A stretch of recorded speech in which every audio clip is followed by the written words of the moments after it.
Сайн байцгаана уу хүүхдүүдээ. Солонгоо агшин нэ. Бүгдээрээ дэлгэцэн дээр газрыг харах уу? Энэ юуны зураг байна? Яг зөв. Замын хөдөлгөөний тэмдэглэгээ байна те. За энэ зураг хинт хэрэгтэй вэ? Энэ бол жолооч хүнд хэрэгтэй шүү дээ, тийм ээ. Жолооч хүн машинаа бариад, жолооныхаа ард суугаад хөдөлгөөнд оролцож байх үедээ энэ замын тэмдэглэгийг хардаг, тийм ээ. Яагаад вүлээ? Би зөв явж гин үү, буруу явж гин үү, тийм ээ? Хэдэн километр цагийн хурдтай явах вэ? Хаана би баруун тишээ ирэх үү? Хаана зүүн тишээ ирэх үү? Миний зорьсон газар хэдэн километр зайтай байна гэдгийг хаанаас харж болох вэ? Замын тэмдэглэгээс хардаг шүү дээ. Энэ замын тэмдэглэгийг сайн хараад явах юм бол би хизээж буруу тишээ явахгүй нэ, тийм ээ? За тэгвэл сүүлийн үед бүх зүйл смарт болоод, ухаалаг болоод машин болгон дотроо өөрийн гэсэн замын тэмдэглэгээ заадаг аппликейшнтай болсон, тийм ээ. Тэрүүгээр дамжуулаад жолооч хүн машин дотроосоо ч гэсэн би баруун тишээ ирэх үү, зүүн тишээ ирэх үү гэдгээ харж болохоор болсон, тийм ээ. Хичнээн цахим болоод ухаалаг болсон ч гэсэн, хичнээн смарт болсон ч гэсэн зам дээр юу байх ёстой вэ? Заавалчгүй замын тэмдэглэгээ байдаг шүү дээ. Тэгвэл энэ замын тэмдэглэгээ зөвхөн Монгол улсад хүчинтэй байдсан болов? Үгүй. Дэлхийн бүх улс оронд замын тэмдэглэгээ байдаг, тийм ээ. Энэ замаар дамжуулаад, энэ замын тэмдэглэгээр дамжуулаад би аль ч улс оронд байсан бэ? Жолоо барьж чадах нь, тийм ээ. За тэгвэл замын тэмдэглэгийг хараад явхаараа би зөв явдаг шиг өнөөдөр Библиэлд ч гэсэн Есүсийн тухай хүмүүст маш зөвөр дамжуулсан, Есүсийг танилцуулсан нэгэн хүний тухай гардаг. Бүгдээрээ хэн болохыг Библиэс харцгаая. Бүгдээрээ Шинэ Гэрээ номны Марк 1-3-5 дахь ишлэлийг хамтдаа уншицгаая. За 3 Цөлд хашгирагч нэгний дуун эзний замыг бэлтгэцгээ, жимийг нь шулуун болгохтун гин гэж бичигджээ. Баптистч Иохан цөлд гарч ирэн баптизм хүртээж нүгэл уучлагдах гимшлийн баптизмыг тунхаглаж байлаа. Бүх Юудэ нутгийнхан, Иерусалимийнхан бүгд түүн дээр очиод нүглээ улайн Йордан голд түүгээр баптизм хүртэж байваа. Амен.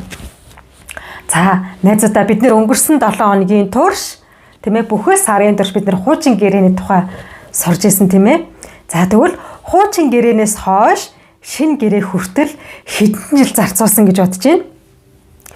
400 жилийн турш зарцуулсан. Тэгвэл энэ 400 жилийн турш Израиль ард түмэн юу хийсэн болоо? Тэд нар Месиа буюу аврагч Христийг хүлээж байсан байна. Яагад гэвэл хуучин гэрээний цаг үед маш олон иш үзүүлэгчдээр дамжуулаад Месиа ирэх болно гэж тунхаглаж байсан учраас тэд нэр аврагч эзэн Христ буюу Месиаг хүлээж байсан байна. За тэгвэл яг энэ хүлээлт байсан цаг хугацаанд ямар хүмүүс гарч ирсэн бэ гэхээр Садукайн бүлэг. За Садукай гэж ямар бүлгийг хэлдэг юм болоо? Садукай гэдэг бүлэг маань хуулийг, тийм ээ, хуучин гэрээний хуулийг маш сайн, маш чандланд сахидаг, маш мундаг, ухаантай, эрдэм номтой хүмүүс байсан байна. За энэ хүмүүсийн сул тал нь гэвэл энэ хүмүүс тэнгэр элч байдаг гэдэгт ерөөсөө итгэдэггүй. Дээрээс нь амьлалт гэдэг зүйлд ерөөсөө итгэдэггүй байсан байна. За энэ бүлгийн хүмүүсийг хэн гинүү? Садукейчуд гэж нэрлэдэг байсан байгаа. За Садукайн бүлэглэлд мэдээж маш олон хүмүүс байдаг. За түүний дараа ямар бүлэглүүд байдаг вэ гэхээр Фарисеийн бүлэг, Фарисейчуд. За энэ бүлэг нь ямар хүмүүс багтдаг вэ гэхээр хуулийг маш сайн чандлан биелүүлдэг. Яг л хуулийн дагуу амьдардаг. Тийм хүмүүс байсан байгаа. Ерөөсөө хуулийг сахихгүйгээр амьдарч чаддгүй, тийм ээ? Хуулийг маш сайн дагдаг, хуулийг маш сайн хэрэгжүүлдэг, маш хатуу хүмүүс байсан байна. Ийм бүлэгний хүмүүсийг фарисеучуд гэж нэрлэдэг байсан байна. За тэгээд садукеичуд болоод фарисеучуд аврагч эзэн Месиагийн тухай өөр өөрсдийнхөө тайлбарладаг байсан байна. Есүс бол хуулийг маш сайн сахидаг хүн байгаа. Тийм ээ? Тэгээд садукеин бүлгийнхан болохоор Христ бол амьлахгүй. Тэр бол үргэлж өөхөхгүй хിവэрэ байх болно. Мөнхийх гэж ярьдаг байсан ба. Тийм ээ? Яг тэгвэл садукеин бүлгийнхан хүн үхээр дахин амьлна гэдэгт юусоо итгэдэггүй байсан ба. За тийм учраас садукеичуд, фарисеучуд бас хоорондоо таардаггүй байсан байна, тийм ээ? Үзэл бодол нь өөр байсан. Энэ бүлэг минь үнэхээр хуулийг сайн сахидаг бол энэ бүлгийнх нь тэнгэрлж байдагт итгэдэггүй, амьлалт байдагт итгэдэггүй тийм хүмүүс байсан. За мөн фарисеучуд, садукеичудаас гадна зелот нам гэж байдаг. Мөн хөрөнгөтөө хүмүүс гэж бас байдаг байсан байгаа. Яг л Монгол улсад байдаг Монгол ардын наам, Монгол ардын хувьсгалт наам, хүн наам гэдэг шиг тийм ээ. Шинэ гэрээний цаг үед ч гэсэн ийм намууд бас зөндөө байсан байгаа. Фарисеийн бүлэг, садукеин бүлэг, зелот намын бүлэг тийм ээ. Хөрөнгөтөн намын бүлэг гээл тийм ээ. За энэ хүмүүс бүгд өөрөө өөрсдийнхөө Христийг ярьдаг байсан байгаа. Христ бол тийм газраас, тийм хаанаас төрөх болно ч гэдэг юм уу те. За яг энэ цаг үед хэн гарч ирсэн бэ гэхээр өнөөдөр бидний уншсан Библиэл дээрээс харах юм бол Иохан гэдэг иш үзүүлэгч гарч ирсэн байгаа. За энэ Иохан бол тимч баян хүн байгаагүй. Энэ хүн маань ямар нэгэн бүлгэмд харьяалагддгүү, ямар нэгэн намд харьяалагддгүү, зөвхөн цөлд яваад ийш тийшээ яваад гимшигтэн Тэнгэрийн хаанчлал ойрхон байна. Гимшицгээ Тэнгэрийн хаанчлал ойрхон байна. Эсний замыг шулуун болгохтун Тэнгэрийн хаанчлал ойрхон байна гэдэл энэ хүн хэний тухай ярьж байгаа юм бол энэ бол аврагч эзэн Месиа буюу Христийг хүмүүст дамжуулдаг байсан байгаа. Бурхны цорын ганц хүү Христ энэ газарт ирэх болно. Тийм учраас бид нар яг одоо гимших хэрэгтэй байна. Бид нар гим нүгэлтэйгээр Тэнгэрийн хаанчлалд орж чадахгүй шүү дээ. Ингээд Иохан цөлд маш олон өдөр ингэж хашгирдаг байсан байгаа. Эзний хаанчлал ойрхон ирж байна. Тэнгэрийн хаанчлал ирж байна. Аврагч Месиа ирж байна гэж цөлд өдөр бүр хашгирдаг байсан учраас цөлд маш олон хүмүүс цуглардаг байсан байгаа. За та нар сайн харах юм бол энэ дунд цэргүүд байна, жирийн ардууд байна, мөн мэрэгэн ухаалаг хүмүүс ч байна, тийм ээ? Мөн садукеичуд, фарисеичуд гэдэл бүгд хаа цуглардаг байсан мах нь? Цөлд цуглардаг байсан байгаа. Тэгээд тэнд цөлд Иохны зааж байгаа сургаалыг чих тавиа сонсоод зарим нэг хүн үнэхээр Иохны хэлсний дагуу гим нүглээ гимшээд баптизм хүртдэг байсан байгаа. Цөлд Иохан Йорданголд хүмүүст ингээд баптизм хүртээдэг байсан байгаа. Баптизм хүртснээр хүмүүс өөрсдийгөө Бурхны хүүхэд болчихлоо гэж итгэдэг байсан байгаа. Тэгвэл өнөөдөр энэ цаг үед ч гэсэн бид нар баптизм хүртэж би Есүст итгэдэг гэд итгэлээ батлан харуулдаг шүү дээ, тийм ээ? За. Иохан маань цөлд өдөр болгон Есүсийн тухай яриад, тийм ээ? Миний араас ирэгч нэгэн бол үнэхээр агуу нэгэн байгаа. Миний араас ирэгч нэгэн болвол Бурхны цорын гац хүү, Бурхны хайртай хурган байгаамаа. Тэр нэгэн та бүхэнд үнэхээр сүнс ба галаар та нарт баптизм хүртээх болно.